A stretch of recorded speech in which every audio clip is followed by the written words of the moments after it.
لقيت هذا البلاي 5 بسوق الباله شباب، وباوعت علي من ورا من قدام وطلع الجهاز ما بيشي يحتاج له بالتصليح. هنا حاكيت الواد وقلت له اعطيني ذن اليدات على مود اخذ من وياه نسوي. وانتم شو تقولون اذا صلحت هاي الاجهزه يشتغلون لو لا شباب؟ خايف اصلحن وتروح فلوسي، خلنا اصلحن والله كريم. وهنا انا اشتريت ب 25 من الولد.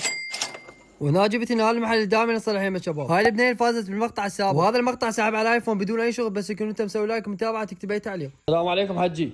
شوف لي هذا الجهاز والله حجي، شوف لي يشتغل لو لا هذا الجهاز حجي. ومثل ما جاي تشوفون شباب هنا فسخ الجهاز على مود ننظفه وطلع جديد. هنا ظل يرش عليه هاي الماده شباب على مود ننظف الجهاز ونطلع جديد. كهرباء منين جبتها؟ حجي هذا لقيته بالباله اشتريته ب 25,000. 25؟ اي والله. ما تبيع لي اياه؟ ويا يدات هم الطاني. بيدات همين؟ يدات حجي. ما تبيع لي اياه؟ لا حجي انا اعطي للمتابعين، هذا صالح اعطي للمتابعين. ومثل ما جاي تشوفون شباب خلصنا تنظيف وجاي اركب الجهاز على الشاشه. وهنا عندنا شغله اليد وبقى عندنا بس الجهاز شباب. حجي شو يقول يشتغل ولا لا؟ يشتغل حجي. يلا حجي.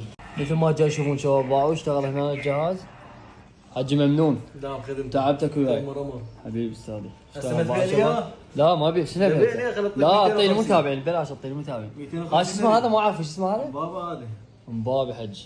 مشكور حجي ممنونين. يابا هذا حسابك حجي 25 ممنون حبيبي. انا اشتريته ب 25 اعطيتك اياه ب 25. بلا صاحب. فول حجي هذا خليه يمك انت شوف جاي يلعبون بيه شوف هنا لعبه.